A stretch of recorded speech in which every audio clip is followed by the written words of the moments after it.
കേരളത്തിലെ തിരഞ്ഞെടുപ്പ് പ്രചാരണത്തിനായി പ്രധാനമന്ത്രി നരേന്ദ്രമോദി പാലക്കാട്ടെത്തി. മേഴ്സി കോളേജ് ഗ്രൌണ്ടിൽ ഹെലികോപ്റ്ററിൽ വന്നിറങ്ങിയ മോദി ആയിരക്കണക്കിന് പ്രവർത്തകരെ അഭിവാദ്യം ചെയ്ത് റോഡ് ഷോയോടുകൂടിയാണ് NDA പൊതുസമ്മേളനം നടക്കുന്ന കോട്ട മൈതാനത്ത് എത്തിയത്. BJP തങ്ങളുടെ A ക്ലാസ് മണ്ഡലമായി പ്രഖ്യാപിച്ച് ശക്തമായ പ്രചാരണം നടത്തുന്ന സ്ഥലമാണ് പാലക്കാട്. ജില്ലയിലെ 12 മണ്ഡലങ്ങളിലെയും NDA സ്ഥാനാർത്ഥികൾ പൊതുസമ്മേളനത്തിൽ പങ്കെടുത്തു. ആയിരക്കണക്കിന് പേരാണ് പ്രധാനമന്ത്രിയെ കാണുന്നതിനായി കോട്ട മൈതാനത്ത് തടിച്ചുകൂടിയത്. വേദിയിൽ പ്രവർത്തകരെ തൊഴുകൈകളോടെ അഭിവാദ്യം ചെയ്ത മോദി ചെണ്ടകൊട്ടി ജനങ്ങളെ ആവേശത്തിലാക്കി. കേരളത്തിലേക്ക് എത്തുന്നതിന് മുൻപ് പ്രധാനമന്ത്രി എക്സിൽ മലയാളത്തിൽ കുറിച്ച കാര്യങ്ങൾ രാഷ്ട്രീയ ശ്രദ്ധ നേടിയിരുന്നു. കേരളത്തിലെ പൊതുമനോഭാവം NDAയ്ക്ക് അനുകൂലമാണെന്നും LDF UDF മുന്നണികളുടെ ഭരണത്തിൽ ജനങ്ങൾ അതൃപ്തരാണെന്നും അദ്ദേഹം കുറിച്ചു. ഇന്ന് വൈകിട്ട് കേരളത്തിലെ ജനങ്ങൾക്കൊപ്പമായിരിക്കുമെന്നും അദ്ദേഹം മലയാളത്തിൽ വ്യക്തമാക്കുകയും ചെയ്തിരുന്നു. ഇതിനിടെ പൊതുസമ്മേളനം നടക്കുന്ന വേദിയിലെ ആംപ്ലിഫയറിൽ നിന്നും പുക ഉയരാൻ തുടങ്ങിയത് സുരക്ഷാ വീഴ്ച സംബന്ധിച്ച ആശങ്കകൾക്ക് കാരണമായി. ഓവർലോഡ് കാരണമാണ് പുക ഉയർന്നത്. ഉദ്യോഗസ്ഥരെത്തി ഉടൻ തന്നെ പ്രശ്നം പരിഹരിക്കുകയും ചെയ്തു. കേരളം മാറ്റത്തിന്റെ സന്ദേശം നൽകും.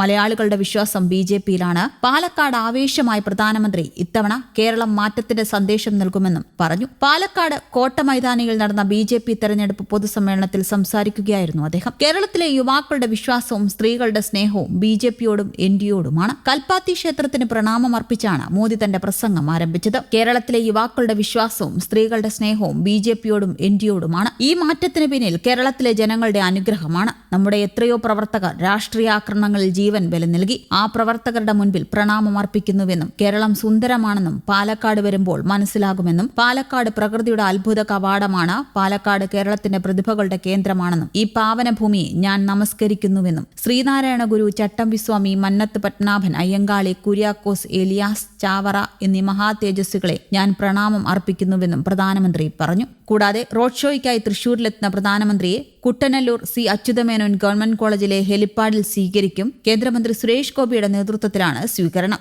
ഇന്ന് വൈകിട്ട് 4:10 പ്രധാനമന്ത്രി ഇവിടെ എത്തുക. അവിടുന്ന് റോഡ് മാർഗം സ്വരാജ് റൌണ്ടിലേക്കും റൌണ്ടിൽ ജില്ലാ ജനറൽ ആശുപത്രി പരിസരം മുതൽ ബിനി ഹെറിറ്റേജ് വരെ 900 മീറ്റർ റോഡ് ഷോയും ഉണ്ടാകും. ജനങ്ങളെ 5 വരികളിലായി നിരത്തും. വിവിധ കലാരൂപങ്ങൾ, കുമ്മാട്ടിക്കളി, പുലികളി, മാർഗംകളി, കഥകളി തുടങ്ങിയവ പ്രധാനമന്ത്രിയെ സ്വീകരിക്കാനായി ഒരുക്കും. നിയമസഭാ തെരഞ്ഞെടുപ്പിന് ഇനി 11 ദിവസം ബാക്കി നിൽക്കെ തെരഞ്ഞെടുപ്പ് പ്രചാരണത്തെ ചൂടുപിടിപ്പിച്ച് വീണ്ടും ശബരിമല സ്വർണ്ണക്കൊള്ളയും ചർച്ചയാവുകയാണ്. BJP CPM ഡീൽ ആരോപണങ്ങൾ, ശബരിമല സ്വർണ്ണക്കൊള്ള പ്രതിപക്ഷം വീണ്ടും സജീവ വിഷയമാക്കിയതോടെ പ്രചാരണത്തിൽ കൊണ്ടും കൊടുത്തും മുന്നേറുകയാണ് മുന്നണികൾ. മുഖ്യമന്ത്രിയുടെ തെരഞ്ഞെടുപ്പ് പര്യടനം ഇന്ന് മലപ്പുറത്താണ്. പ്രധാനമന്ത്രി ഉൾപ്പെടെ ദേശീയ നേതാക്കൾ സംസ്ഥാനത്തേക്ക് എത്തുന്നത് പ്രചാരണം കൊഴുപ്പിക്കും. ലോക്സഭാ പ്രതിപക്ഷ നേതാവ് രാഹുൽ ഗാന്ധി നാളെ കേരളത്തിലെത്തും. ശബരിമല സ്വർണ്ണക്കൊള്ള ചർച്ചയായിരിക്കെ നാളെ ഉച്ചയ്ക്ക് അടൂർ മുതൽ പന്തളം വരെ രാഹുൽ ഗാന്ധിയുടെ റോഡ് ഷോയുമുണ്ട്. റാന്നിയിലും ആറന്മുളയിലും രാഹുൽ ഗാന്ധി എത്തും. മുന്നണികളുടെ പ്രകടന പത്രികകളും ഈ ആഴ്ച പുറത്തിറക്കും. News desk Kerala Kaumudi.